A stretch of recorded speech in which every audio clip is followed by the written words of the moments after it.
Every day I usually offer up a big thought, and we call it the C note. And today I want to talk about a word that we're hearing more and more, and that's the word socialist. You hear from a lot of conservatives these days, usually critiquing the president or more broadly Democrats. And while that certainly is a legitimate critique, there certainly is an ideology that can and should be critiqued at certain times.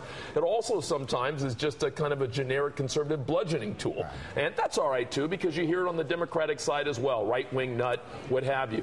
But what concerns me is when in some of those town hall meetings, including the one that we saw in Missouri recently, where there were jokes made about lynching, etc., you start to wonder whether, in fact, the word socialist is becoming a code word, whether or not socialist is becoming the new N-word for, frankly, for some angry, upset birthers and others. I hope that's not the case, but it sure does say to you what David Brooks said the other day on TV, which is that more credible conservatives have to stand up and say that there's a line that has to be drawn, that there's a line of responsibility that's important, and that extends to the words that we choose, including how we use even legitimate words like socialist. I'm going to leave it there. Mort, your final thoughts for today? Well, no, I do agree with you. I think it is very important that the political dialogue have certain boundaries, because otherwise nothing can get done in that kind of atmosphere. Everything gets charged. So I think you're absolutely right on that point. And we can't forget, I think, that even though people joked about it, the words do matter. Yeah. That you can ignite really significant and violent situations, not to mention